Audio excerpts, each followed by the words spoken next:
Direction पढ़ लिया, total खत्म। अब है हमारा कैलेंडर। देखो कैलेंडर दो होता है। देखो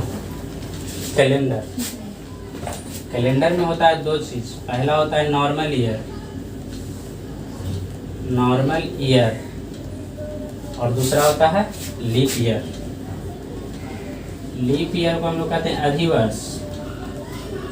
इसमें दिन हमारा होता है 360, मतलब 366 डेज, और इसमें हमारा होता है 365 दिन, 365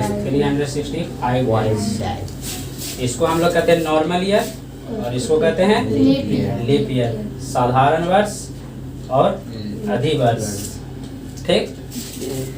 तो देखो प्रश्न यह है कि अगर हम पूछें कि 2012 क्या 2012 लीप ईयर है, तो लीप ईयर का मतलब होता है कि उसको नॉर्मल ईयर 365 दिन, लीप ईयर 366 दिन। अगर हम पूछे कि लीप ईयर है तो हम कह सकते हैं कि लीप ईयर है।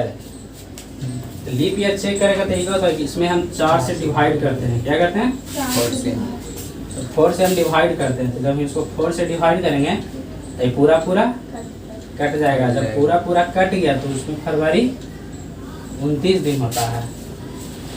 4 से पूरा कट गया तो फरवरी 29 दिन। इसका मतलब क्या है? लीप ईयर है।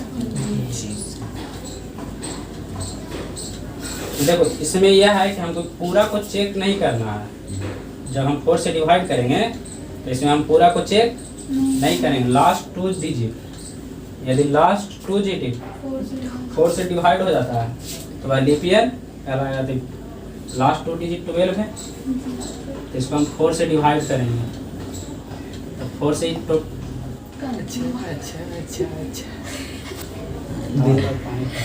देखो इसको हम 4 से डिवाइड करेंगे तो पूरा कट जाएगा। हम पूरा में चेक नहीं करेंगे। यदि हम लीप ईयर निकाल लेंगे तो हम पूरा चेक करेंगे। लास्ट 2 डिजिट को 4 से डिवाइड करेंगे। यदि 4 से पूरा कट गया तो समझो कितना बड़ा भी संख्या हो 4 से डिवाइड हो जाएगा। अगर पूरा कट गया तो फरवरी 29 दिन, इसको हम कुछ ही कहेंगे लीप ईयर। अब देखो 1882 हो गया। बताना है कि लीप ईयर है या नहीं। तो हम क्या करेंगे? लास्ट 2 डिजिट को क्या करेंगे? 4 से डिवाइड करेंगे। ये लीप ईयर है या नहीं। तो हम लास्ट 2 डिजिट को 4 से डिवाइड करेंगे। अगर ये पूरा कट गया तो ये लीप ईयर होगा। अगर नहीं करता है तो ये लीप ईयर नहीं है। अब हम इसमें देखेंगे, है ना। तो देखो जब इस तरह से लास्ट में जब 2 0 रहेगा, 2 0, लास्ट में जब 2 0 रहेगा, तो जब इस तरह से आएगा ना तुम्हारा, तो इसको हम लोग कहते हैं शताब्दी। क्या कहते हैं? शताब्दी।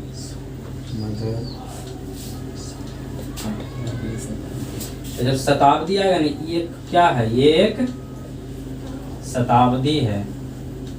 अब शताब्दी क्या होता है? शताब्दी क्या होता है? तो देखो ये एक शताब्दी है। जब हम शताब्दी में डिवाइड करते हैं ना, तो शताब्दी में 4 से डिवाइड ना करके, शताब्दी में 4 से डिवाइड ना करके हम उसमें 400 से डिवाइड करते हैं। 400 से डिवाइड करते हैं।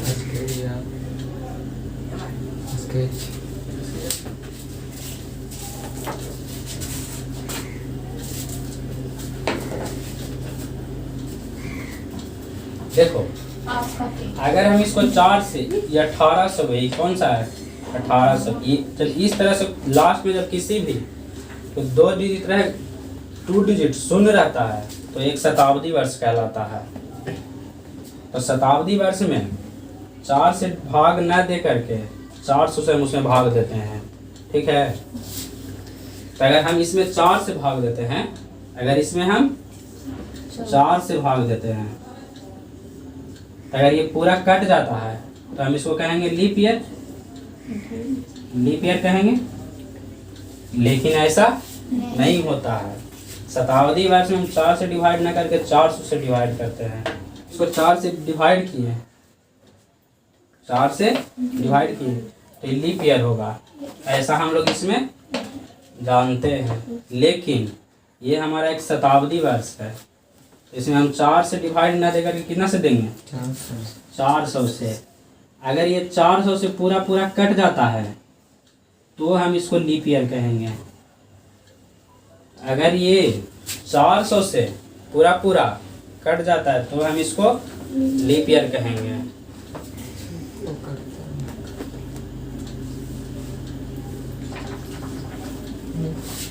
यदि 400 से पूरा पूरा डिवाइड नहीं हुआ तब हम इसको लीप ईयर नहीं कहेंगे। ठीक, तुमको एक कंफ्यूजन होगा, कहाँ पर कंफ्यूजन यहाँ होगा, बता दे रहे हैं। 2000 होता है क्या, 2000, 2020 होता है, 2000। 2000 को हम 4 से डिवाइड करते हैं, एक 4 से भी कट जाता है और 400 से भी कट जाता है, 400 से भी कट जाता है। तो इसमें कभी कंफ्यूजन नहीं होना है। जब क्या बताए थे कि जब इस तरह से जब लास्ट के 2 डिजिट शून्य रहेगा तो उसको हम शताब्दी वर्ष कहेंगे। तब हम देखो तो इसमें हम शताब्दी वर्ष में 4 से भाग ना दे करके 400 से भाग देते हैं। तो हमेशा इसमें याद रखना है कि जब भी इसमें भाग लगेगा ना तो 4 से नहीं लगेगा, कितना से लगेगा, 400 से। इसमें कंफ्यूजन कभी नहीं होना है।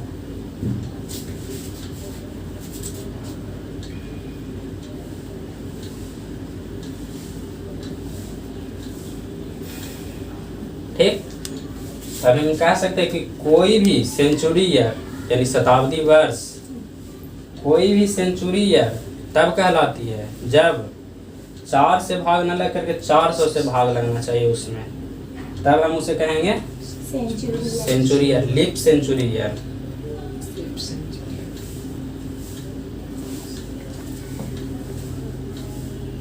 ठीक, अब देखो तब सेंचुरी ईयर होता कौन कौन है, सेंचुरी ईयर होता यह है 1800, 1700, 1600, 1500, 1400, 1300, 1900, 1900 के बाद अभी हम लोग चल रहे हैं 2000 में। ठीक, तो इसको हम कौन सी कहेंगे, सेंचुरी ईयर। इस सब को सेंचुरी ईयर कहेंगे। जो सेंचुरी ईयर है ना, इसमें जिसमें भी 400 से डिवाइड हो जाएगा, पूरा पूरा 400 से कट जाएगा, तब हम उसको कहेंगे लीप ईयर। हम इतना है ना, अगर इसमें हम 400 से डिवाइड करते हैं तो जो जो पूरा पूरा 4 से कट जाएगा उसको हम कहेंगे लीप ईयर। तो सेंचुरी ईयर अगर सेंचुरी में दिया हुआ है और बताना है तुमको कि लीप ईयर है या नहीं, तो सेंचुरी ईयर को हम 4 से भागा नहीं देके 400 से भाग करते हैं। ठीक, और लीप ईयर कहने का मतलब क्या होता है, इसका मतलब यह होता है कि फरवरी 29 दिन। देखो लीप सेंचुरी ईयर निकालने का तरीका क्या होता है,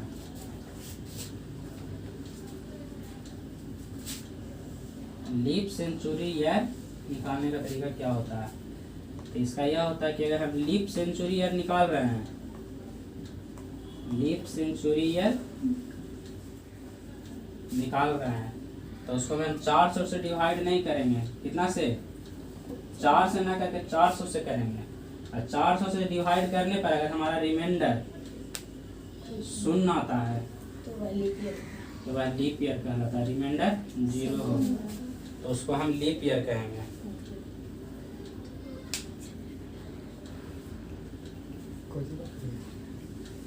ठीक, अब देखो इसका 3 हुआ ना।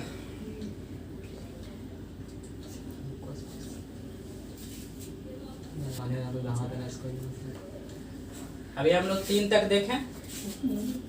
3 तक यह देखें कि अगर जिसमें 400 से डिवाइड चलता है तो उसको हम सेंचुरी लीप ईयर कहेंगे, और जिसमें 4 से डिवाइड जाता है उसको लीप ईयर। तो सेंचुरी ईयर में हम 400 से डिवाइड देते हैं, और सेंचुरी ईयर की पहचान क्या है? जिसके अंत में 2 शून्य हो। जिसके अंत में 2 शून्य हो। ठीक, 2 से अधिक कैसे होगा बताओ? अच्छा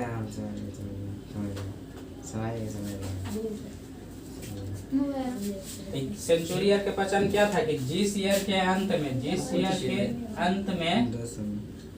2 शून्य हो।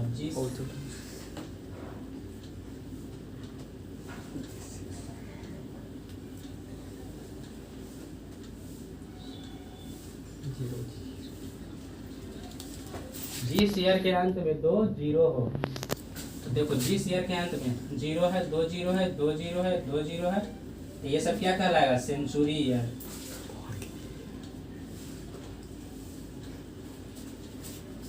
ठीक, सेंचुरी ईयर की पहचान होती है। अब आगे देखो क्वेश्चन 1992, 1992, फिर हमारा है 1900।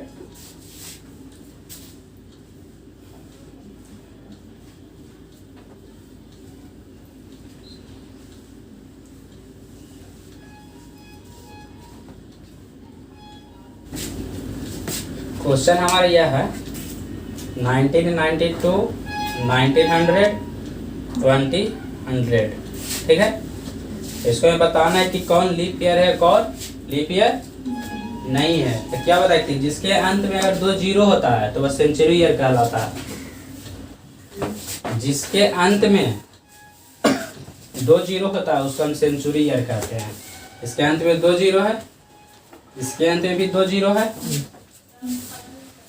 और जिसके अंत में अगर 0 नहीं है, 2 जीरो नहीं है, तो वो ईयर है, साल जिस तरह से चलता है। जैसे अभी चला क्या 2021, तो पहले 2000 है, तब तो 2021 आया ना, तो 1900 है, उसके बाद 1992 आया। देखो ये लीप ईयर नहीं है, लीप ईयर कहते हैं। सेंचुरी ईयर नहीं है, तो जब सेंचुरी ईयर नहीं रहता तो उसमें हम 4 से डिवाइड करते हैं। 4 से डिवाइड करने के लिए क्या होता है, पूरे में हमको डिवाइड नहीं करना है, सिर्फ लास्ट 2 डिजिट में हमको डिवाइड करना था। लास्ट 2 डिजिट को 4 से डिवाइड करो, कट जाता है। जैसे फरवरी कितना दिन, 29। अब हम ये है हमारा सेंचुरी ईयर, तो सेंचुरी ईयर में हम 400 से डिवाइड करते हैं, 400 से डिवाइड करते हैं, तो ये नहीं करता है, तो ये हमारा लीप ईयर नहीं होगा। फिर हमारा 2000। तो देखो इसमें कंफ्यूजन यह होता है, इसमें कंफ्यूजन यह होता है कि 4 से भी कटता है और 400 से भी कटता है, लेकिन हमको देखना यह है कि अंत में हमारा 2 शून्य है, तो 2 शून्य रहता है तो क्या होता है, सेंचुरी ईयर होता है। 2 शून्य होता है तो हमारा क्या होता है, सेंचुरी ईयर। हम जानते हैं कि सेंचुरी ईयर में 4 से नहीं 400 से डिवाइड देते हैं, तो 400 से अगर हम डिवाइड दिया तो पूरा पूरा कट गया, तो फरवरी 29, इसको हम कहेंगे कि लीप ईयर है। ठीक, अब देखो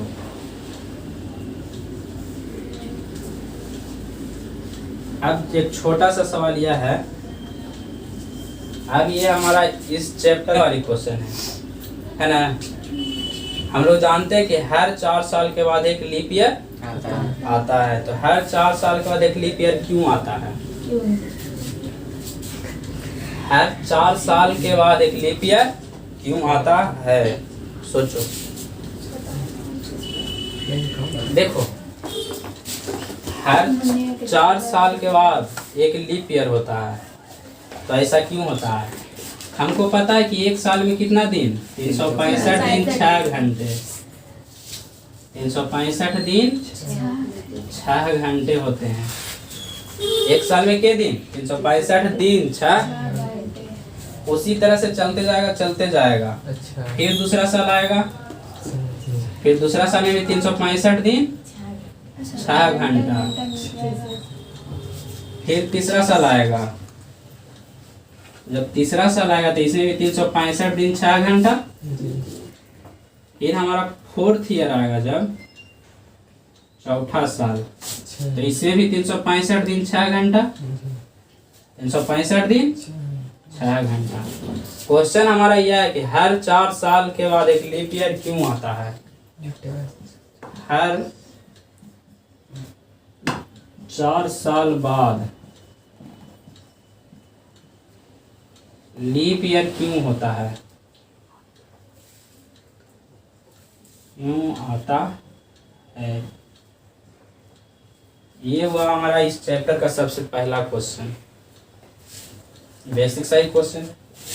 हर 4 साल बाद लीप ईयर क्यों होता है?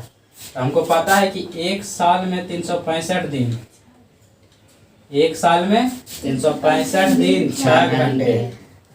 फिर उसी तरह से अगला साल आएगा, जैसे अभी 2021 है, फिर 2022 आएगा, फिर 2023 आएगा, फिर 2024 आएगा ना। तो एक साल में 365 दिन 6 घंटे।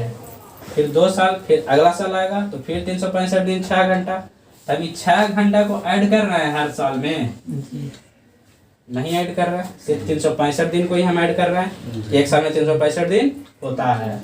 फिर 6 घंटा सबसे कटते कटते कटते कटते चौथा साल चल जाता है। जब फोर्थ साल में आता है तो इसको हमको ऐड करो, कितना हो गया? 24 घंटा। 24 घंटा। तो जब 24 घंटा आया तो हमको पता है कि एक दिन में क्या घंटा? 24। तो जब लीप ईयर में बदल जाता है तो इसमें कितना दिन? तो 365 दिन ना होके कितना दिन हो जाता है? 366 दिन। फोर्थ ईयर में आया था, हर 4 साल बाद 365 ना रह करके क्या हो जाएगा? 366। देखो एक साल में 365 दिन 6 घंटा होता है, ऐसा हम मान के चलते हैं।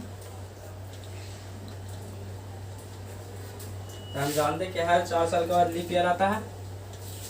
तो ईयर में हम जब 4 से डिवाइड करते हैं तो उससे पता चलता है अगर ईयर पूरा 4 से डिवाइड हो गया तो होता है लीप ईयर।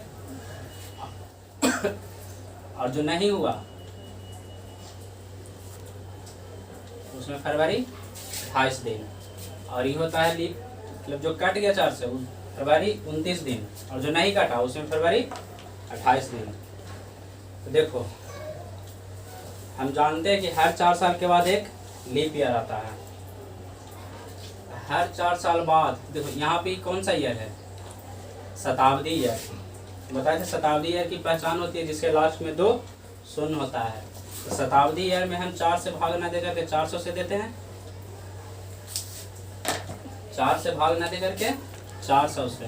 तो देखो ये 400 से इसको हम डिवाइड करेंगे तो 400 से ही नहीं कटेगा, तो इसमें फरवरी हमारा 28 दिन होगा। तो हम जानते हैं कि हर 4 साल के बाद एक लीप ईयर होता है। हर 4 साल बाद लीप ईयर। तो देखो यहाँ पे 4 साल का गैप है, 96, 97, 98, 99 और 100।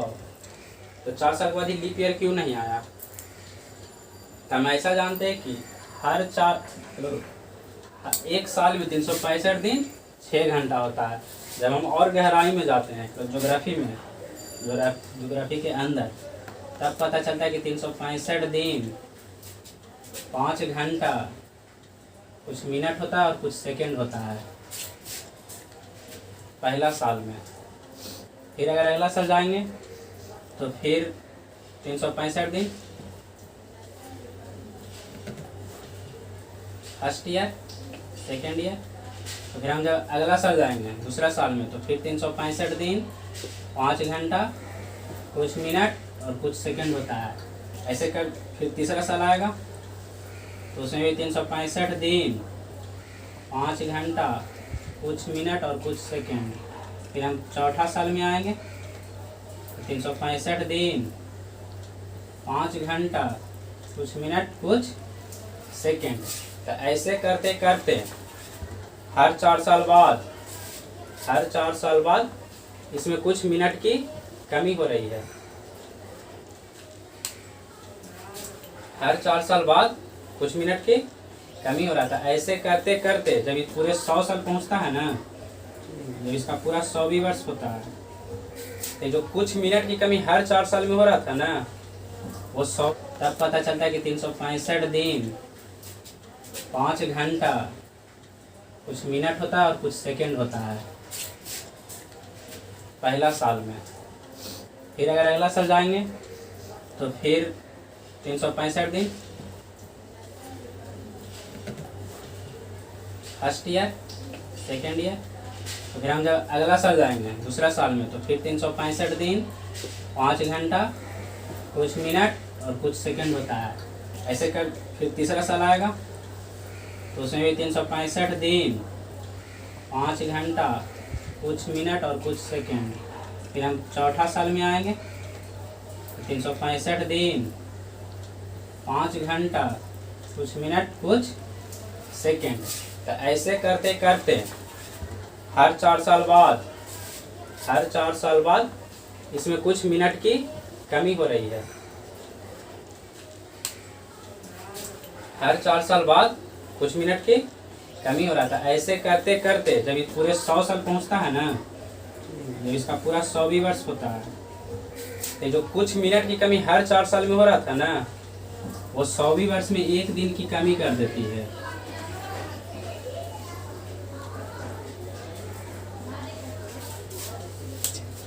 हर 4 साल में यहाँ पर कुछ मिनट की कमी हो रही थी, तो जब हर 4 साल बाद कुछ मिनट की कमी होते आएगा, पहले 4 साल में कुछ मिनट की कमी हुआ, तो ऐसे करते करते फिर 4 साल आएगा तो उसमें भी कुछ मिनट की कमी होगा, फिर कुछ मिनट की कमी होगा, तो ऐसे करते करते पूरा 100वीं वर्ष पहुंचा। तो जब 100वीं वर्ष पहुंचता है तो कुछ मिनट की जो कमी होते रहता है ना, तो पूरा 1 दिन की कमी कर देता है 100वीं वर्ष में। इसलिए यहाँ ये मतलब कि 1901 शताब्दी वर्ष नहीं हुआ। तो हम कह सकते हैं तो फिर 96 से 4 जोड़ें तो 1900 आया। फिर इसमें हम 4 जोड़ेंगे, हर 4 साल के बाद आता है ना लीप ईयर, इसमें फिर हम जोड़ेंगे 4 साल, तो फिर उसको हम 4 से डिवाइड करके देखेंगे, ये 4 से कट जाएगा। तो इसमें फरवरी 29 दिन था हमारा, ये क्या करेगा लीप ईयर कहलाएगा। तो देखो यहाँ से यहाँ के बीच कितना ईयर का गैप है, 8 साल का गैप है। यहाँ से यहाँ 8 साल का गैप है। तो जब 8 साल का गैप हुआ तो इसमें 29 फरवरी आ गया। तो हमारा दूसरा यह है, दूसरा नियम यह कहता है कि कभी कभी एक दिन पूरा होने में 8 साल का गैप लग जाता है। कभी कभी एक दिन पूरा होने में 8 साल का गैप हो जाता है।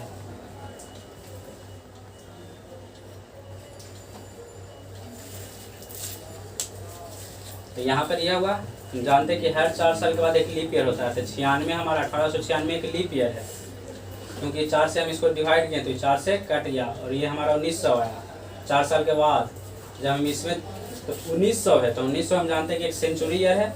सेंचुरी ईयर की पहचान ये होती है कि जिसके अंत में 2 जीरो होता है। तो सेंचुरी ईयर में हम 4 से डिवाइड न करके 400 से भाग करते हैं, तो 400 से इसमें हम भाग दिए तो पूरा नहीं कटा, यानी 400 से हम इसको डिवाइड किए तो नहीं कटा। तो जब जो नहीं कटता उसमें फरवरी 28 दिन होता है। तो हम जानते हैं कि हर 4 साल में कुछ मिनट की यहाँ कमी होती है। तो हर 4 साल में कुछ मिनट की कमी यहाँ होते आती है। तो हर 4 साल बाद आएगा कुछ मिनट की कमी, फिर हर 4 साल बाद आएगा कमी। तो ऐसे करते करते पूरा 100 साल बीता। जब 100वीं वर्ष आया तो उसमें 1 दिन की कमी हो जाता है।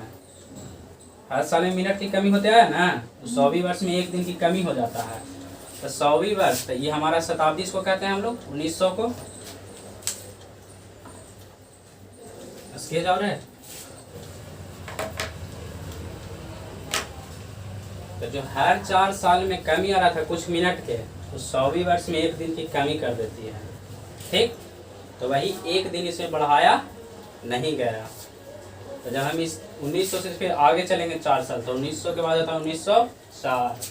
जब हम इसको 4 से डिवाइड करके देखते हैं तो इस पूरा कट जाता है, तो 29 फरवरी होता है, पूरा कट गया तो फरवरी 29।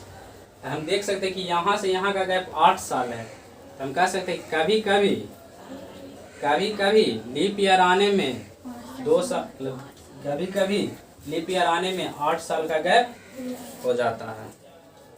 ठीक, ये प्रश्न हमारा इम्पोर्टेंट था।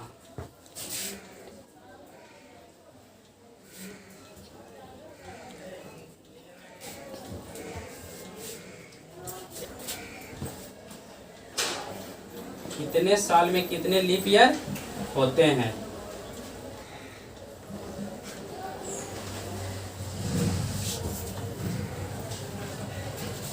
अगर आपसे कोई पूछेगा कि 5 साल में कितने लीप ईयर, तो 5 साल क्या है, तो 5 साल कहने का मतलब हुआ कि जब कैलेंडर बना,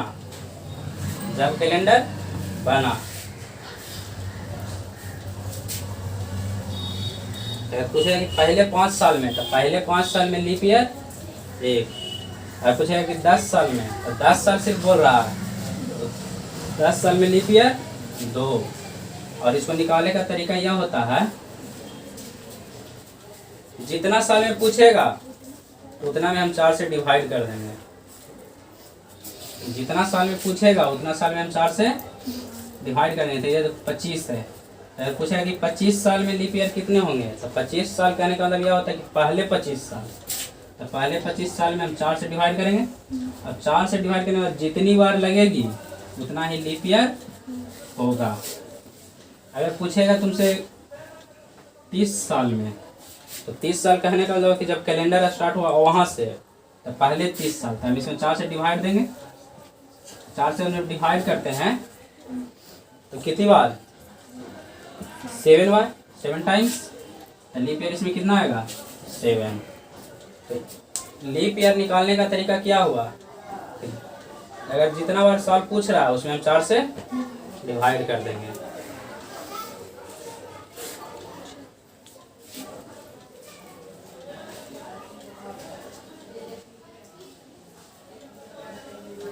और फिर प्रश्न यह था कि कैसे पहचाने कि लीप ईयर हर 10 साल में 2 ही होगा। हर 10 साल में लीप ईयर 2 ही हो सकता है या फिर 2 से अधिक भी हो सकता है। तो देखो,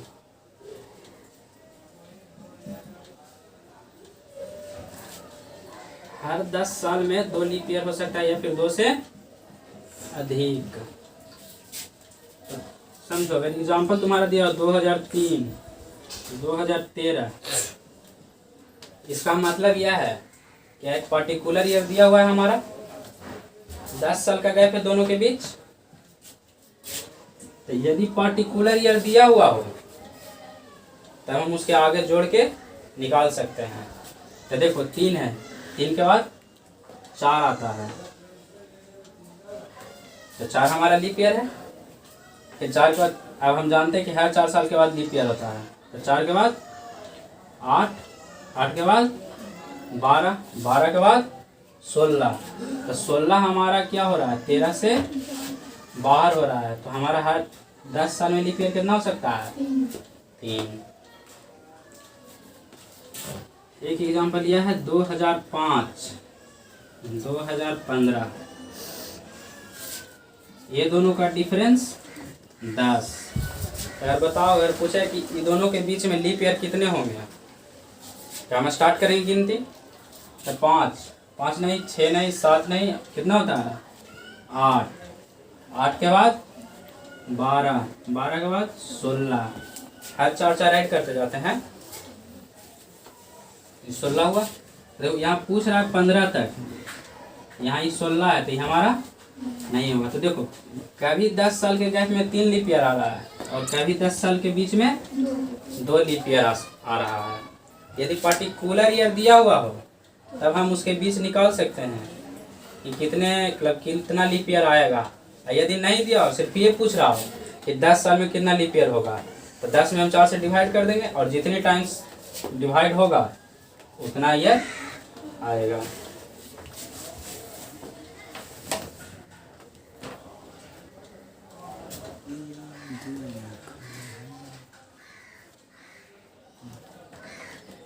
हो गया कंफर्म कि पहली 100वीं वर्ष अगर पूछे पहली 100वीं वर्ष में कितने लीप ईयर, 24 लीप ईयर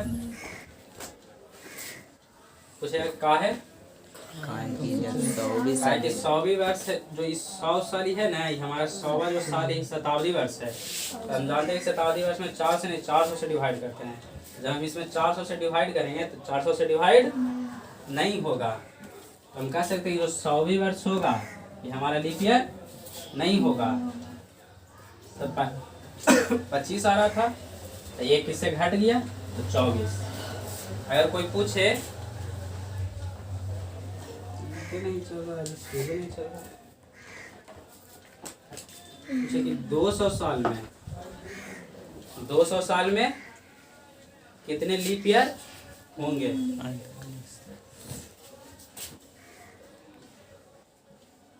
200 साल में कितने लीप ईयर होंगे।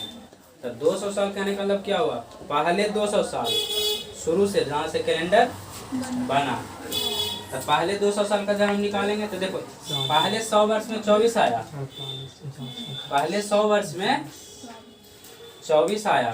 तो देखो सेंचुरी ईयर, सेंचुरी ईयर में हम 400 से डिवाइड करेंगे, 400 से डिवाइड नहीं होगा। तो कह सकते कि 100वीं वर्ष और ये 200 ये दोनों हमारा लीप ईयर नहीं होगा। तो पहले 100 वर्ष में एक घटा, फिर इसमें एक घटेगा तो 24 है। तो पहले 100 वर्ष में कितना 24। तो 200 करने का क्या कि 100 के बाद फिर 200 तो उसमें भी 24 आएगा। तो कितना हो गया 48 लीप ईयर।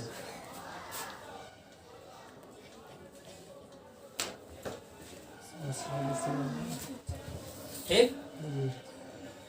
तब देखो यहाँ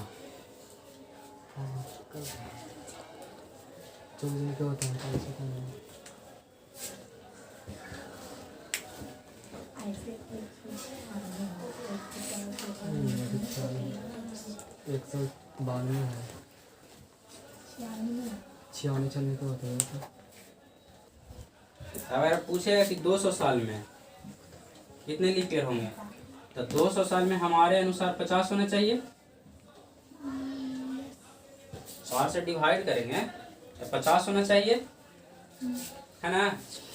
तो जानते हैं कि शताब्दी वर्ष में 4 से नहीं 400 से डिवाइड किया जाता है, तो 400 से डिवाइड नहीं होगा। तो हम कह सकते हैं कि पहली शताब्दी और दूसरी शताब्दी, पहली शताब्दी और दूसरी शताब्दी लीप ईयर नहीं है।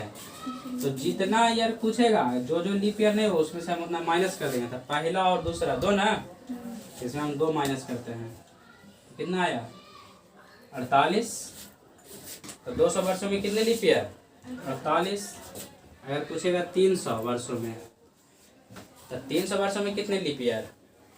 तो 300 वर्षों में अगर हम लीप ईयर निकालते तो हमारे अनुसार होना चाहिए 75। 4 से डिवाइड करेंगे 75 होना चाहिए। तो सेंचुरी ईयर में हम 4 से नहीं 400 से। तो पहली शताब्दी, दूसरी शताब्दी और तीसरी शताब्दी ये तीनों हमारा लीप ईयर नहीं होगा, क्योंकि इसमें 400 से डिवाइड नहीं जा रहा है। तो क्या ईयर हुआ, पहली दूसरी और तीसरी 3 ना। अब इसमें 3 माइनस करते हैं, कितना आया 72। तो पहली शताब्दी में लीप ईयर 24, दूसरी शताब्दी में लीप ईयर 48, तीसरी शताब्दी में लीप ईयर 72। ठीक। तो इसको में हम कह सकते हैं कि पहली शताब्दी, दूसरी शताब्दी और तीसरी शताब्दी लीप ईयर नहीं है। अगर तुमसे पूछेगा कि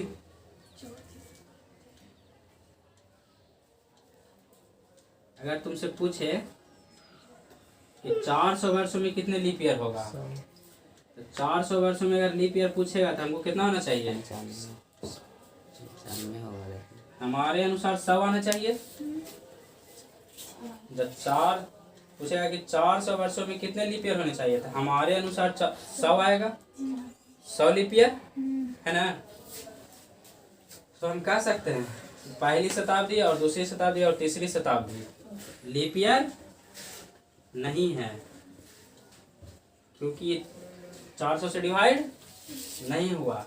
और इसको जब हम 4 से डिवाइड करेंगे तो इसको हम 400 से डिवाइड करेंगे तो 400 से ही कट जाएगा। तो पहली शताब्दी, दूसरी शताब्दी और तीसरी शताब्दी लीप ईयर नहीं है। और इसको जब हम चौथी शताब्दी को हम 400 से डिवाइड किए तो वह कट गया। हमारे अनुसार आना चाहिए, हमारे अनुसार अगर हम सोचें तो आना कितना आएगा 100। हम जानते कि पहली, दूसरी और तीसरी शताब्दी लीप ईयर नहीं है। तो हम इसमें 1 2 3 का गैप हुआ ना, तो इसमें हम 3 से माइनस कर देंगे 97।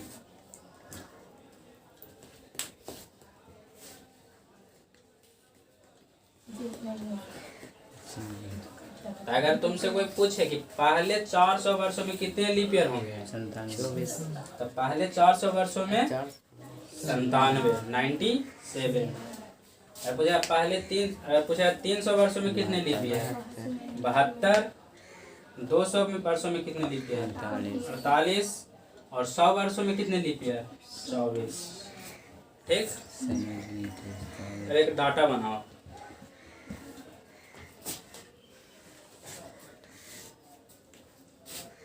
एक टेबल सारणी बनाओ।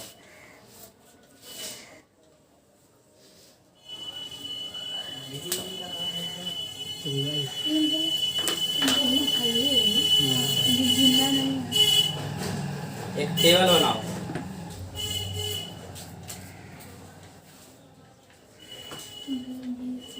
टेबल बनाओ या टेबल क्या बनाएगा, टेबल हमारा यह बनाना है ईयर और इधर लीप ईयर। ठीक, तो टेबल हमारा यह है कि पहले 100 वर्षों में कितने लीप ईयर होंगे,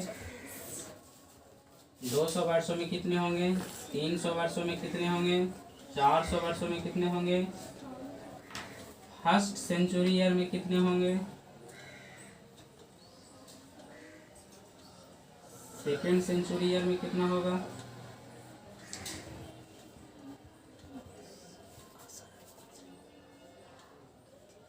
थर्ड सेंचुरी ईयर में कितना होगा, और फोर्थ सेंचुरी ईयर में कितना होगा।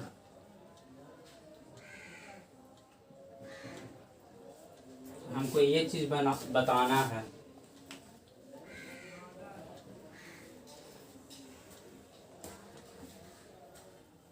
ठीक,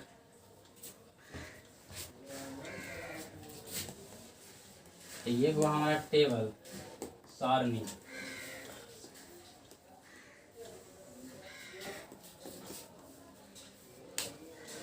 तो अगर तुमसे कोई पूछे कि पहले 100 वर्षों में कितने लीप ईयर, पहले 100 वर्षों में कितने लीप ईयर, 24।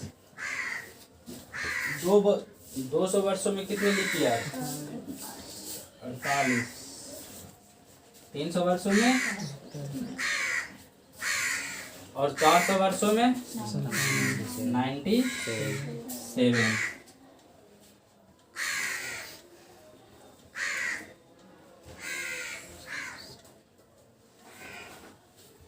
अब पूछ रहा है फर्स्ट सेंचुरी। फर्स्ट सेंचुरी कहने वाला पहली शताब्दी। पहली शताब्दी कहने वाला क्या होता है, 1 से 100 तक, 1 से 100 तक। तब पहली शताब्दी में 1 से 100 तक कितना लीप ईयर, 24। सेकेंड सेंचुरी बोल रहा है, तो सेकेंड सेंचुरी कहने का मतलब क्या हुआ, 101 से 200 तक। यहाँ पे सेकेंड दिया हुआ है, सेकेंड सेंचुरी पूछ रहा, ही नहीं बोला कि 200 वर्षों में। 200 वर्षों में और सेकेंड में बहुत फर्क है। सेकेंड सेंचुरी सिर्फ पूछा। अगर कहता कि 200 वर्षों में, 200 वर्षों में तो कहता तो 48 आता। पूछ रहा है कि ना सेकेंड सेंचुरी में, यानी दूसरी शताब्दी में। तो दूसरी शताब्दी करने वाले क्या हुआ, 101 से 200 तक। 101 से 200 तक में तो हम 400 से डिवाइड देंगे तो नहीं जाता है।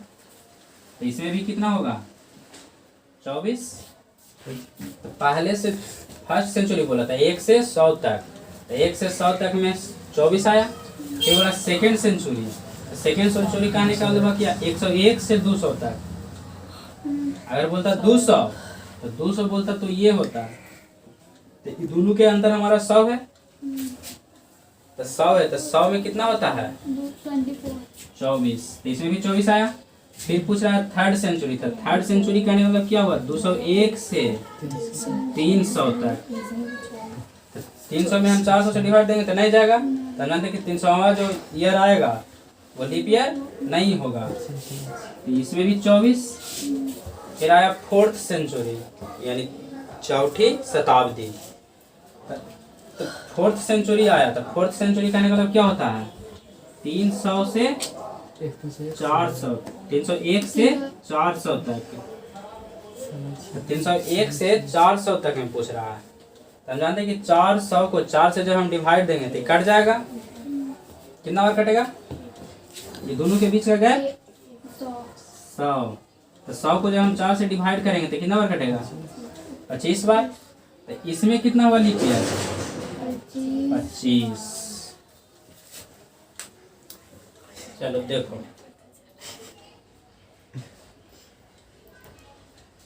देखे देखे कल्याण तो चल रहा है उल्टा है जल्दी जल्दी कर दें है ना निकला इधर आएगा। कल कैसे जल्दी जल्दी कर दें 9 बजे होगा तो कि 10 बजे है। चलो देखो क्वेश्चन यह है how many times 29th date will come in 400 year, 400 वर्षों में 29 तारीख कितनी बार आएगी। और दूसरा क्वेश्चन यह है how many times 29th February will come in 400 year, 400 वर्षों में 29 फरवरी कितनी बार आएगी। ठीक, इसको बनाओ, इसका आंसर दो।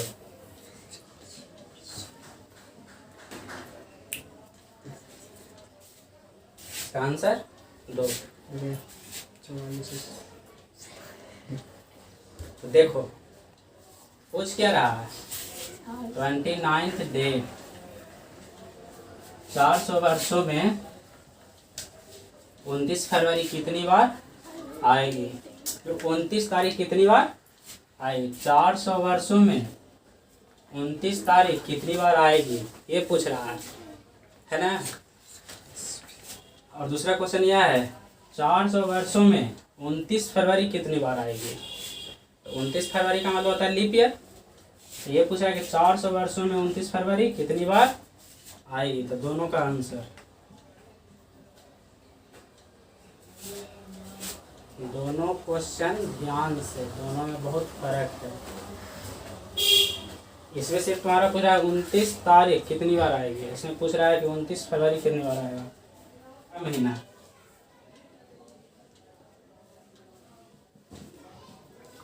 हमको पता है कि एक साल में 29 तारीख, एक साल में 29 तारीख 11 बार आज से कोई रोक नहीं सकता।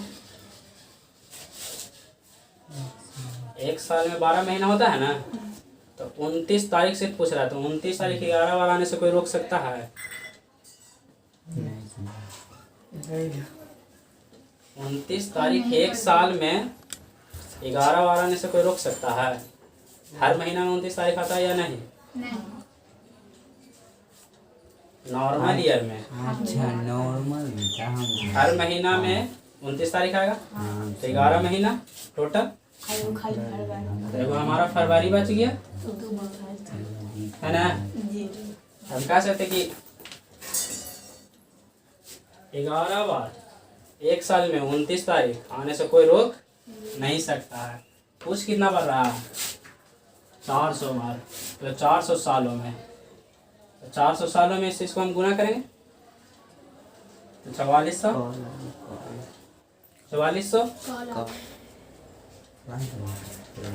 एक साल में 29 तारीख 11 बार आने से कोई रोक नहीं सकता है। पूछ करना मेरा 400 वर्षों में, इसको हम 400 से मल्टीप्लाई किए 11×4 = 44। और हम जानते हैं कि जो 400वां ईयर होता है लीप ईयर होता है, 400वां साल ही है जो हमारा लीप ईयर होता है ना। तो 400वां साल में कितना लीप ईयर होता है 97। हम इसको ऐड कर देते हैं। टोटल 400 वर्षों में कितना 29 तारीख 4497। अगर तुमसे ये सिर्फ पूछेगा कि 400 वर्षों में कितने 29 फरवरी कितनी बार आएगी, हमको पता है कि 29 फरवरी 97 बार आएगा, 97 टाइम्स।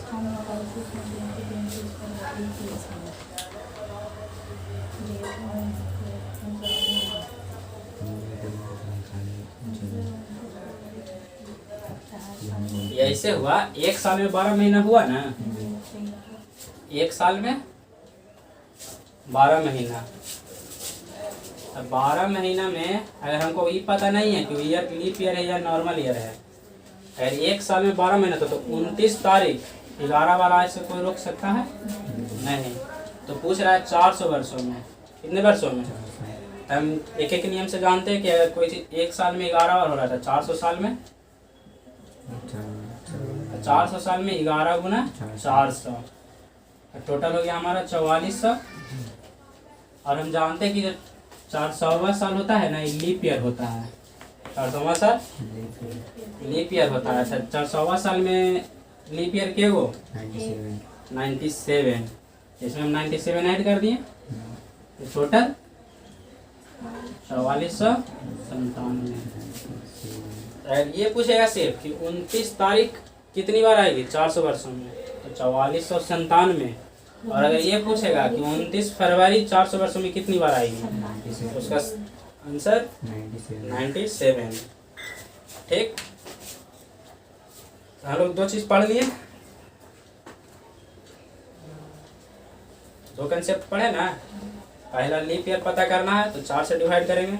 अगर सेंचुरी ईयर कोई दिया हुआ है तो उसको हमको लीप ईयर पता करना है तो 400 से डिवाइड करेंगे। दो कंसेप्ट। अब तीसरा हमारा है ऑड डेज, विषम दिन।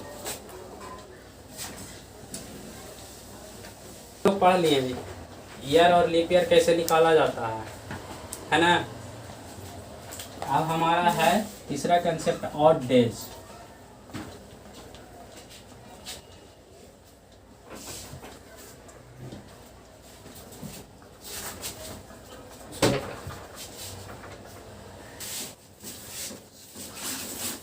हमारा है ऑड डेज, इसका हिंदी होता है ऑड माने विषम और डेज माने दिन।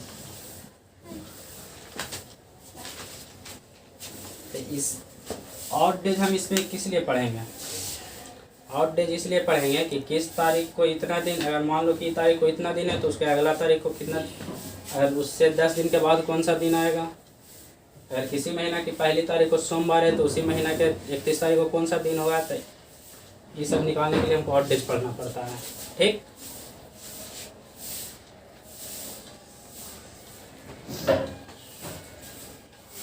तो ऑड डेज कहते किसको है? ऑड डेज कहते किसको है? 7 के शेषफल को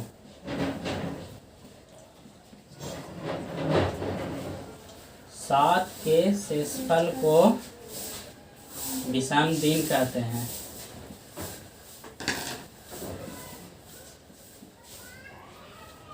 रिमाइंडर ऑफ 7 कॉपी पे लिख के जाना। Reminder of 7 is called odd days. Copy में लिखते जाना। रिमाइंडर ऑफ 7 को हम लोग विषम दिन कहते हैं।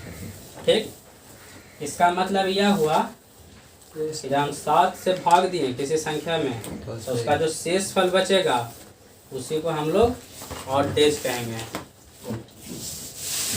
जब इसको भी एक चीज़ है कि हम कैलेंडर में 7 ही क्यों लेते हैं, 8 काहे नहीं लेते हैं, 9 काहे नहीं लेते हैं, 10 काहे नहीं लेते हैं। ठीक है, तो देखो जब कैलेंडर बना तो उसका जो पहला दिन था ना मंडे, दूसरा दिन ट्यूसडे,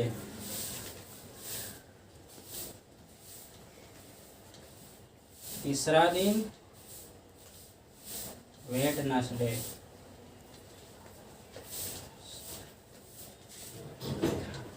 चौथा दिन हमारा थर्सडे। तो लगाओ नहीं,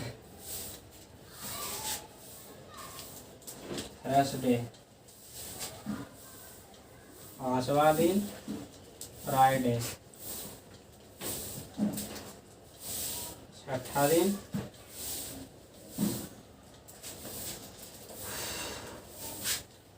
सैटरडे। और जब सातवां दिन आया तो संडे। जब फिर आठवां दिन आया, जी। तो फिर स्टार्ट मंडे। फिर नौवां दिन आया, फिर ट्यूसडे। फिर 10वां दिन आया, फिर वेडनेसडे। ऐसे करते करते एंड सो ऑन। यही चीज बार बार रिपीट होने लगा। पहला दिन हुआ जब कैलेंडर तैयार हुआ था, पहला दिन हमारा आया मंडे, फिर दूसरा दिन ट्यूसडे। ऐसे करते करते 7 दिन था, तो आया 7वां दिन संडे। फिर 8वां दिन आया मंडे, 9वां दिन आया ट्यूसडे, 10वां दिन आया वेडनेसडे, 11वां दिन आएगा थर्सडे। फिर ऐसे करते करते ये रिपीट होने लगा अगेन एंड अगेन। यही चीज बार बार हर बार रिपीट होने लगा। ठीक, जब रिपीट हुआ था, इसी कारण हम कैलेंडर में इसको 7 दिन लेते हैं। जब ये रिपीट होने लगा तो हर बार रिपीट होने लगा, तो जब रिपीट होते होते इस कैलेंडर का जो 7 दिन है ना, यहाँ कैलेंडर का एक साइकिल बन गया। यही 7 दिन हमारा हर बार रिपीट होते रहेगा। देखो हर बार रिपीट हो रहा है ना। पहला दिन आया मंडे, फिर 8वां दिन भी आया मंडे, दूसरा दिन ट्यूसडे, 9वां दिन भी ट्यूसडे। तो हर बार ये रिपीट होने लगा। जो रिपीट होने लगा हर बार, तो उसी को हम लोग 7 दिन का साइकिल बन गया। और जब 7 दिन के बाद जो दिन आता है 8, 9, 10 ये सब, तो इसी को हम लोग ऑड डेज कहते हैं।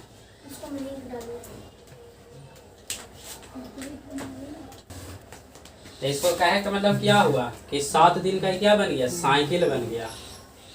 7 दिन का साइकिल बन गया।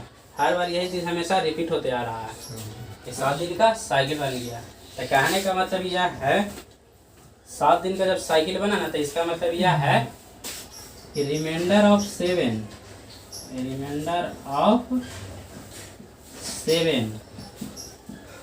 कभी भी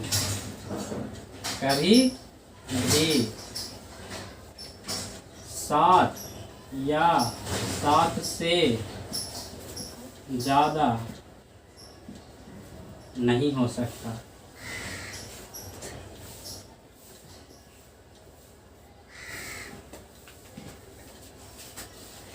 जब इस 7 का साइकिल बना 7 डेज का, हर बार ये चीज रिपीट होने लगा, इसका मतलब यह है कि 7 का शेषफल कभी भी 7 या 7 से ज़्यादा नहीं हो सकता।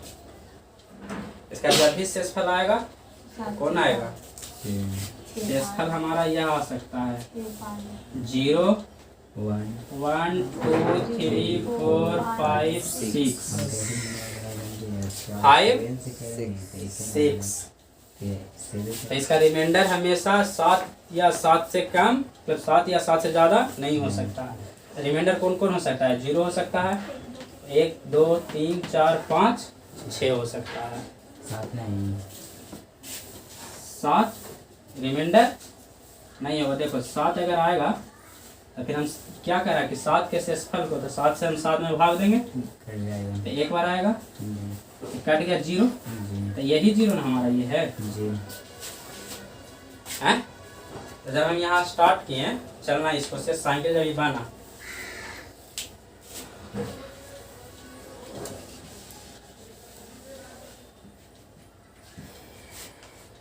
साइकिल बनता है 7 या 7 से ज़्यादा, तो 7 में हम डिवाइड किए तो 0 है, तो 0 आया हमारा। 0 आया तो 0 ही किसके बराबर है? 7 के बराबर है 0। 7 के जब बराबर है तो 7वां दिन हमारा क्या था? संडे। ये भी संडे। ठीक। जी हम इसको में 7 से भाग दिए, कितना आया? जी 0। 0 आया था। 0 करने का मतलब क्या हुआ कि जो दिन है वही दिन हो जाएगा। रहेगा। तो 0 किसके बराबर आएगा? 7 के बराबर होगा 0। तो रिमाइंडर में 7 रिमाइंडर भी कभी नहीं आएगा।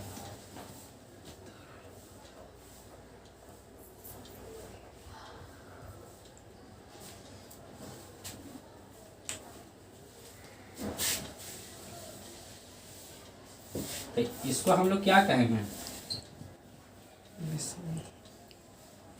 ये जो हमारा रिमाइंडर बचेगा नीचे, तो इस सभी को हम क्या कहेंगे? दीज आर ऑल ऑड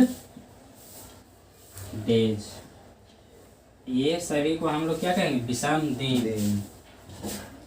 7 से हम डिवाइड किए हैं, तो जो हमारा रिमाइंडर बचेगा ये बचेगा। जी तो जो रिमाइंडर बचता है ना, उसी को हम लोग ऑड डेज कहते हैं। ठीक। अब प्रश्न यह है कि ऑड डेज से होगा तो क्या? हम लोग ऑड डेज निकालने के लिए सीखे ना, जो 7 के शेषफल होगा उसी को हम लोग ऑड डेज कहेंगे। तो ऑड डेज से होगा क्या? देखो ऑड डेज से होगा क्या, बताते हैं।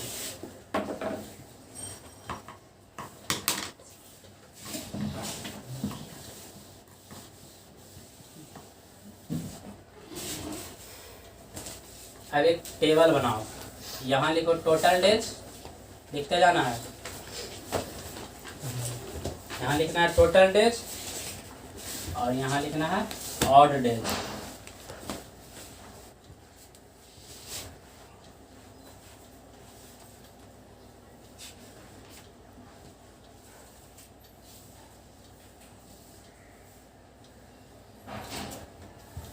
ऑड डेज से ये होगा कि हर क्वेश्चन तुम्हारा सोल्व हो जाएगा। अब किस प्रकार के क्वेश्चन सोल्व होगा वो देखो आगे। मान लो कि 10 दिन है टोटल, दिनों की संख्या 10। तो 10 है ना? तो 10 दिन में ऑड डेज कितने होंगे? तो क्या कह रहा है? 7 के शेषफल को हम विषम दिन कहेंगे। इसमें हम 7 से डिवाइड करेंगे। जब हम 7 से डिवाइड करेंगे तो 1 टाइम्स शेषफल बचेगा हमारा 3। तो 10 दिन में ऑड डेज कितना? 3। अगर पूछेगा 15 दिन में तो 7 से हम भाग देंगे, शेषफल बचेगा 1। तो ऑड डेज कितना? 1।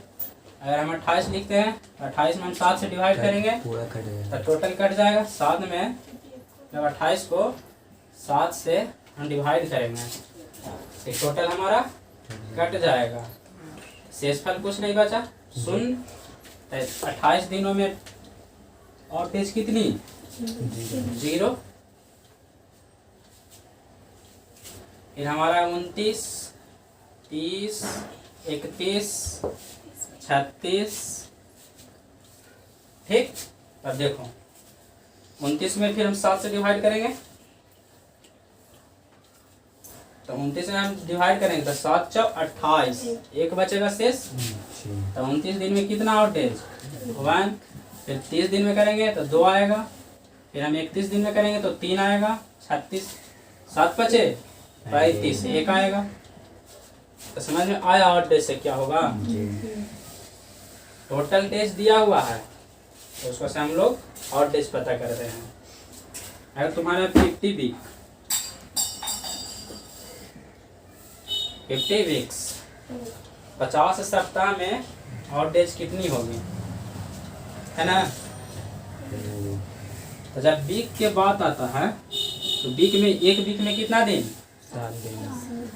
1 week is equal to 7 days. 7 days, है ना?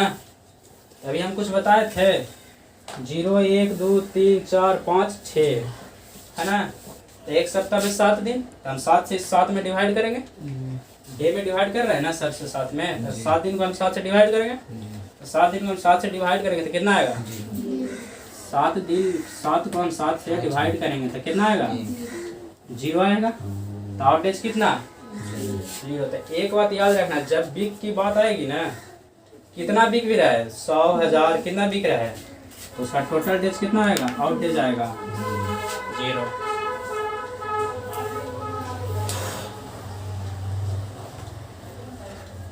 बात नोट कर लेना कि जब बिग के बात आए, कितना भी बिग पूछ ले, तो उसका आउट डेज हमेशा 0 होता है। हम जानते हैं कि एक सप्ताह में 7 दिन, तो हम 7 को 7 से डिवाइड करेंगे तो 0 आएगा। तो 50 सप्ताह हो या एक सप्ताह हो, निकाल भी तुम सकता है। एक सप्ताह में 7 दिन, तो 50 सप्ताह में 7 पचे 35, तो 350। तो 350 को फिर हम 7 से डिवाइड करेंगे। एक सप्ताह में 7 दिन, तो 50 सप्ताह में 350 दिन आएगा। तो हम 350 दिन को 7 से डिवाइड करेंगे, तो 7 बचे 35, नीचे बचा 0, कुछ नहीं, तो कितना, हाँ यहाँ पर 0 होगा, तो 0 बचा शेष। तो इससे पता चल गया ना कि जब सप्ताह के बात हो तो आउट डेज हमेशा 0। देखो 365 दिन, 366 दिन, तो 365 दिन में आउट डेज कितना निकालो, 7 बचे 35, 7 दूनी 14, 1 बचेगा। फिर 366 दिन, तो 65 है 66, इसमें 1, तो इसमें 2। तो देखो, देखना यह है, ये है हमारा डेज और ये है हमारा वीक, मंथ 28 29 30 31। नॉर्मल ईयर में 28 दिन फरवरी, लीप ईयर में 29 दिन फरवरी, फिर 30 होता है, 31 भी होता है। तो ये हुआ हमारा मंथ, और ये तो वीक लिखा है, ये हुआ हमारा ईयर साल, ये हुआ हमारा लीप ईयर। ठीक, यार पूछेगा कि 28 दिनों में कितना आउट डेज, 0, 29 दिन में 1, 30 दिन में 2, 31 दिन में 3। फिर पूछेगा 50 सप्ताह में, तो वीक हमेशा 7 का मल्टीपल होता है। वीक हमेशा 7 का मल्टीपल होता है, तो 7 का जब मल्टीपल होगा तो उसका आउट डेज भी 0 होगा। ये है हमारा year.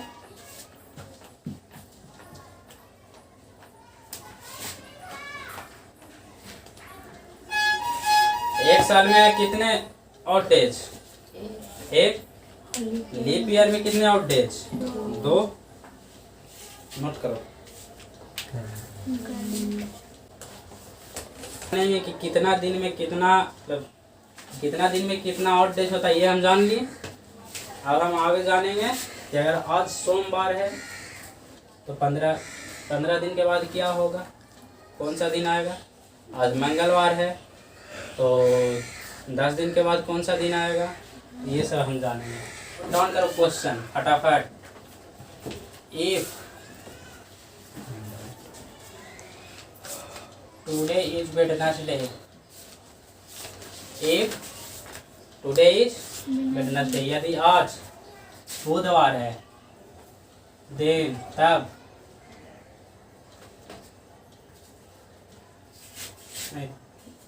if today is Wednesday, after, यदि आज बुधवार है तो 23 दिन बाद क्या, आफ्टर लिखो, आफ्टर 23 days।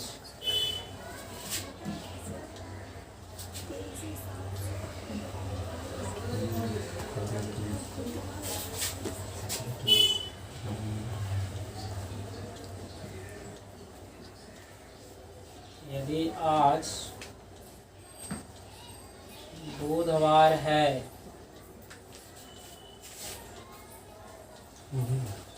23 दिन बाद क्या होगा, 23 दिन बाद क्या होगा बताना है।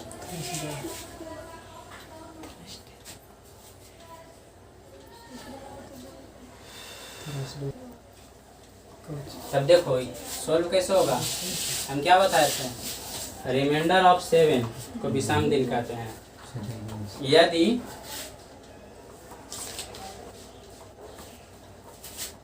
कितना दिन दे रहे हैं, 23 दिन, तो 23 को हम 7 से डिवाइड करेंगे, जो रिमाइंडर आएगा, रिमाइंडर आएगा 2, 7 या 21, 21 2 23, रिमाइंडर आया हमारा 2।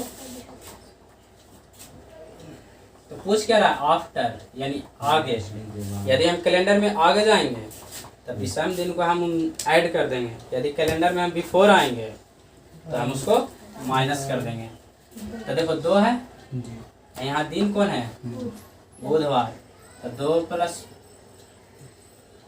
वेडनेसडे प्लस 2, 2 दिन आगे बढ़ा दो, तो वेडनेसडे के 2 दिन बाद क्या आएगा, थर्सडे और फ्राइडे। दूसरा दिन कौन सा आया, फ्राइडे, शुक्रवार। ठीक, यदि आफ्टर रहेगा, आफ्टर रहेगा तो हम ऐड कर देंगे जो विषम दिन आएगा, ऐड कर देंगे ऑड डेज को।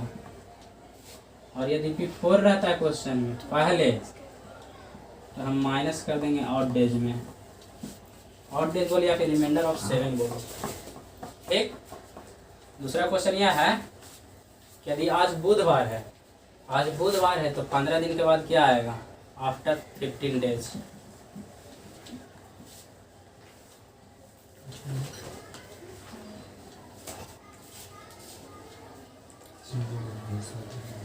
यदि आज बुधवार है तो आफ्टर 36 डेज।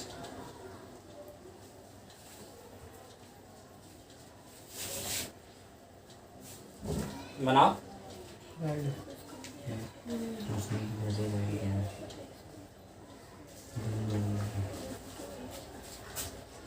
इसको से तुम्हारा क्या क्वेश्चन, 1 2 3।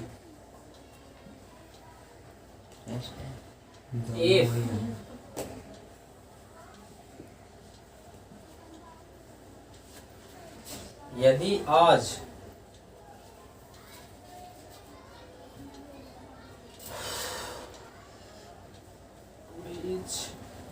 वेडनेसडे, यदि आज बुधवार है, बिफोर 50 डेज, तो 50वां दिन क्या बन गया जी। देखो करना कुछ नहीं है, आगे जाने पर प्लस कर देंगे और पीछे जाने पर माइनस कर देंगे। देखो 15 दिन कह रहा कि 15 में हम 7 से डिवाइड करेंगे, हमारा आएगा 1 1। प्रश्न आफ्टर है, आफ्टर है तो हम प्लस कर देंगे, तो प्लस वेडनेसडे ना है, तो वेडनेसडे से 1 दिन आगे थर्सडे। फिर पूछ रहा आफ्टर 36 डेज, तो 36 में हम 7 से डिवाइड करेंगे, तो 7 पचे 35, शेषफल 1, तो 1 आएगा, तो फिर हम इसमें 1 आगे बढ़ाएंगे, तो फिर इसका भी आंसर थर्सडे ही आएगा। ठीक, अब पूछ रहा है इफ टुडे इज वेडनेसडे, यदि आज बुधवार है तो 50 दिन पहले क्या था, तो हम क्या बताए कि करना कुछ नहीं, अगर बिफोर रहेगा तो हम उसको ऑड डेज को माइनस कर देंगे, और यदि आफ्टर रहता है तो ऑड डेज को प्लस कर देंगे।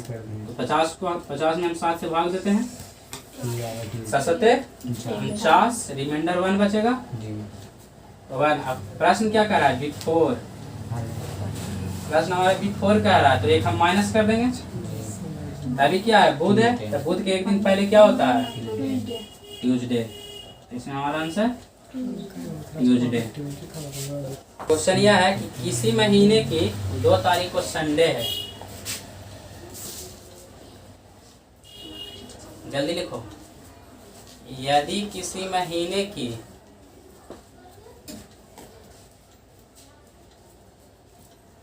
2 तारीख रविवार है, तो उसी महीने की 31 तारीख को कौन सा दिन होगा, महीने की 31 तारीख को कौन सा दिन होगा।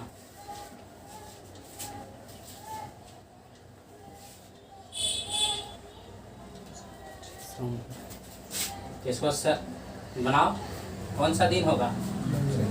डेट का डिफरेंस निकालो। हम लोग सबसे पहले डेट का डिफरेंस निकालते हैं।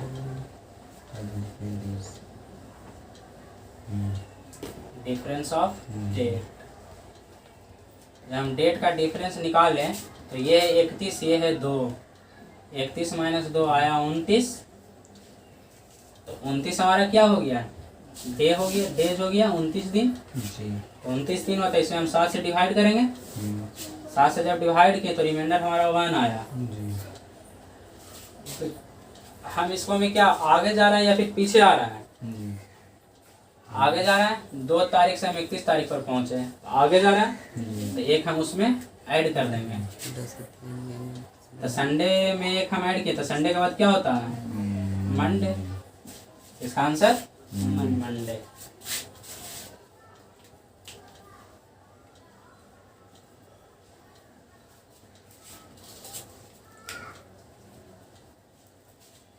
इस तरह से अगर प्रश्न आता कि किसी महीने की 2 तारीख को सोमवार है तो उसी महीने की 31 तारीख को क्या होगा? महीने की 23 तारीख मंडे पड़ता है, तो उसी महीने के 1 तारीख को कौन सा दिन होगा?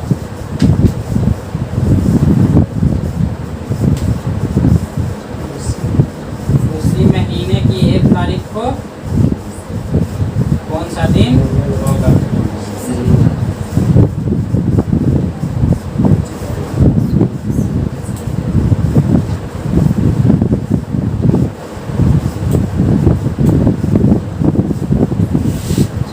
क्वेश्चन हमारा यह क्या है, यदि किसी महीने की 23 तारीख को मंडे पड़ता है, उसी महीने की 1 तारीख को कौन सा दिन होगा? क्या डेट का डिफरेंस 23 तारीख है, 23 में से 1 घटेगा, 23 में से 1 घटा हमारा आया 22। 22 में हम 7 से डिवाइड करेंगे, 7 3 बार, रिमाइंडर आया हमारा 1, रिमाइंडर हमारा 1। तो बात क्या हो रहा है? उसी महीने की 1 तारीख को, इस महीना में 23 तारीख को संडे था ना, उसी महीने में 1 तारीख को क्या था? हम आगे जा रहे हैं या फिर पीछे आ रहे हैं? पीछे आ रहे हैं। तो पीछे आ रहे हैं तो पीछे आते हैं तो क्या करते हैं? माइनस कर देते हैं। 23 तारीख का मंडे था तो उसमें 1 दिन हम हटा दिए, रिमाइंडर हमारा 1 आया था तो 1 दिन हम इसमें माइनस किए। तो मंडे से पहले क्या होता है? संडे।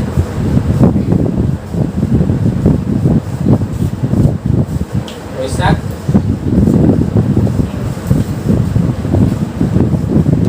इस क्वेश्चन को सोच समझ कर बनाना है, ठीक है? तो इसमें 3 स्टार। टुडे इज संडे,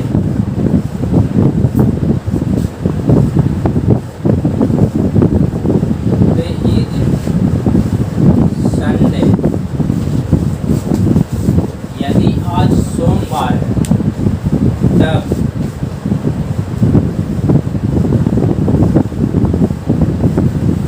यदि आज सोमवार है तब 8, क्वेश्चन नंबर पहला, 8 will be come in 15 days। दूसरा प्रश्न यह, 8 will be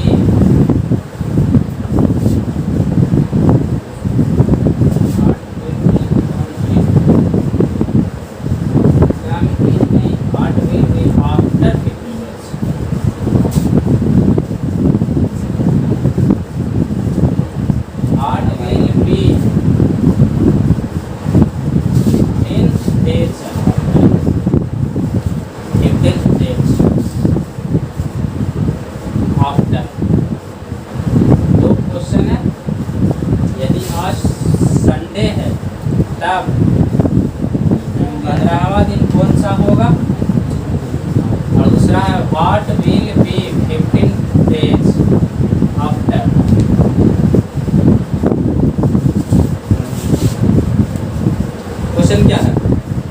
यदि आज रविवार है, यदि आज रविवार है, तब आज के 15 दिन बाद क्या होगा? आज के 15 दिन बाद क्या होगा?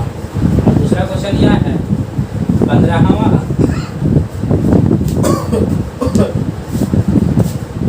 दूसरा क्वेश्चन है कि आज से 15वां दिन बाद क्या होगा?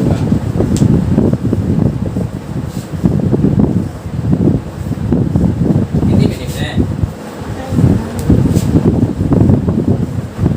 ये दोनों में हिंदी में लिख देते हैं, ठीक।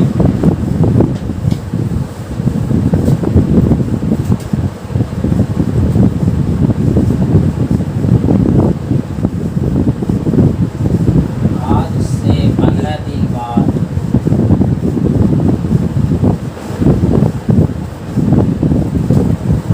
क्या होगा? दूसरा क्वेश्चन था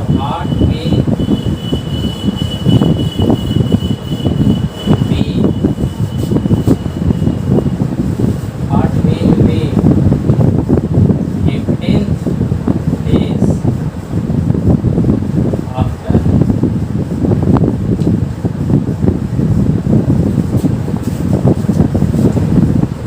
क्या होगा हिंदी? आज से 15वां दिन क्या होगा?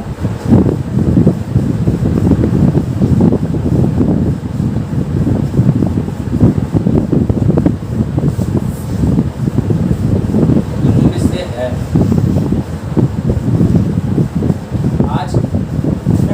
आज के 15 दिन बाद क्या होगा, और इसका कहना है कि आज से 15वां दिन बाद क्या होगा, ठीक। इसको बनाओ। ये क्वेश्चन क्या है? 15 दिन बाद क्या होगा यदि आज संडे है तो हम लोग बताए थे अभी कि आज संडे है तो 20वां दिन क्या होगा? तो क्या करेंगे? इसको में हम 7 से भाग देंगे, इसमें हम 7 से डिवाइड करेंगे, एक आएगा, एक आएगा, और डेज कितना? एक, बाद आफ्टर हो रहा है यानी बाद वाला, और आज संडे है तो एक उसमें हम ऐड करेंगे, तो इसका आंसर मंडे होगा। हो गया। अब इस क्वेश्चन को जरा ध्यान से देखो, आज से 15वां दिन बाद क्या, 15वां दिन क्या होगा?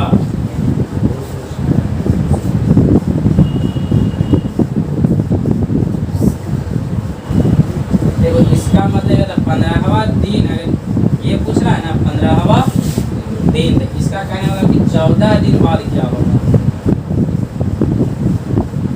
14 दिन बाद क्या होगा? अगर ये पूछा कि 15वां दिन, इससे सिर्फ पूछा कि 15 दिन बाद क्या होगा, 15 दिन बाद पूछा है, क्वेश्चन के लैंग्वेज समझो। 15 दिन बाद क्या होगा? जो हम लोग अभी पहले बना रहे थे, यदि आज सोमवार है तो 23 दिन के बाद क्या होगा, 36 दिन के बाद क्या होगा? इस तरह से ना 15वां दिन, या अगर कहता है कि 14वां दिन, 16वां दिन, इस तरह से पूछेगा ना तो इसमें हम एक कम कर देंगे। अगर 14वां बोल रहा है तो हम इसको 13 दिन मानेंगे, अगर 16वां बोल रहा है तो इसको हम 15 दिन मानेंगे, ठीक। ये बोल रहा है 15वां दिन तो हम इसको 14 दिन मानेंगे। तो दिन हमारा क्या है? 14। 14 में हम 7 से डिवाइड देंगे तो रिमाइंडर आएगा 0। तो 0 रिमाइंडर आने का मतलब क्या हुआ कि जो दिन हमारा है वही दिन रह जाए।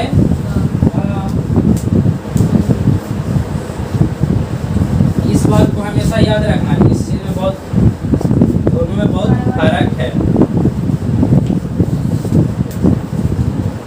ऐसे सिंपल तो जाए 15 दिन बाद क्या होगा तो हम निकाल देंगे, 7 से डिवाइड कर देंगे।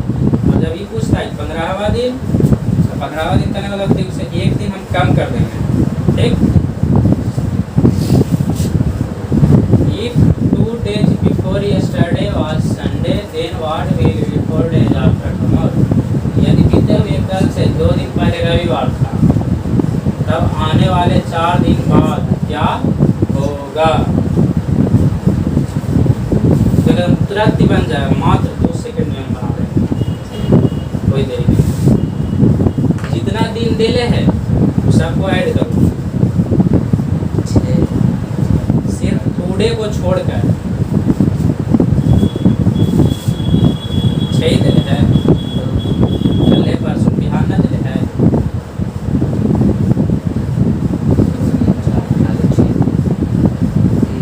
देखो इसको कैसे बनाते हैं। देखो यहाँ पे 2 डेज यानी 2 दिन, यस्टरडे 1 दिन,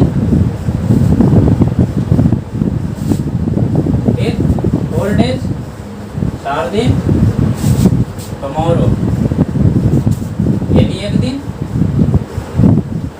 है ना। सबको ऐड करो, 2 डेज 2, यस्टरडे 1, फिर 4,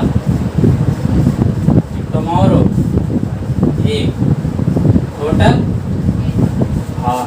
टोटल कितना दिन? 8 दिन हो गया हमारा। इसमें झूठा कौन नहीं? संडे।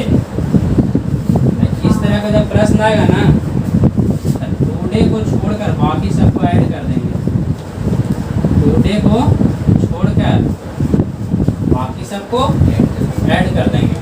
तो संडे को हम लोग ऐड इसमें नहीं किए।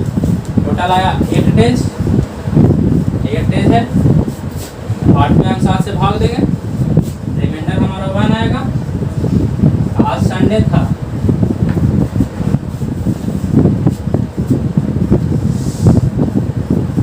आज संडे था, तो आप कुछ किस करा after 4 days tomorrow, 4 days after tomorrow, 4 दिन के बाद, आने वाले 4 दिन बाद क्या होगा? तो आने वाले यानी आफ्टर की बात हो रहा, आगे की बात हो रहा।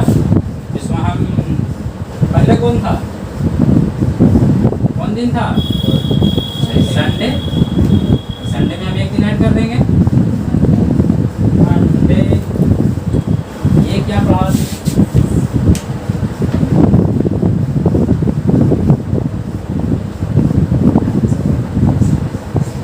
ठीक,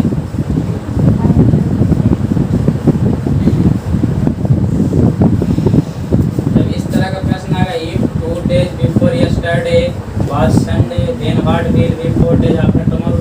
इसमें करना कुछ नहीं, जो टुडे दिया हुआ रहेगा, टुडे दिया हुआ रहेगा उसको हम सिर्फ छोड़ देंगे। अब बाकी जितना रहेगा, 2 दिन रहे, 4 दिन रहे, यस्टरडे रहे, टुमारो रहे, कितना रहेगा सबको हम ऐड कर देंगे।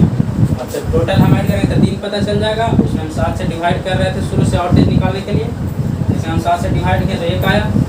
तो आज कौन सा दिन था? संडे। तो आज नहीं, बीते हुए कल से 2 दिन पहले रविवार था, तो दिन संडे था, तो 1 और डेज इसमें आया हमारा, था 1 जोड़ दिए, मंडे। ठीक, देखो अभी होता कैसा है मंडे से, उसको हम लोग प्रूफ करके बता देते हैं।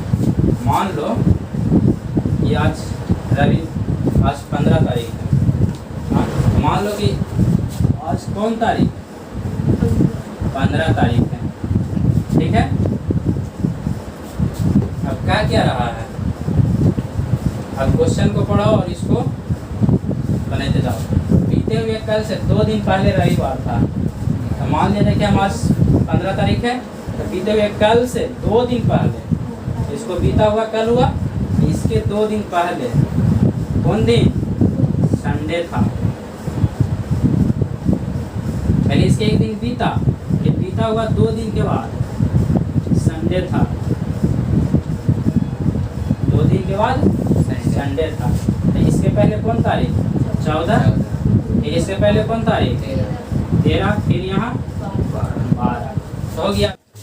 मान लो आज टुडे 15 तारीख है, इसका बीता हुआ कल, तो बीता हुआ कल बीत गया, उसके 2 दिन पहले यानी इसके 2 दिन पहले संडे था, ठीक। तो 12 तारीख को क्या था? संडे। फिर आगे क्या कह रहा था? तब आने वाले 4 दिन बाद क्या होगा? आने वाले 4 दिन बाद क्या होगा?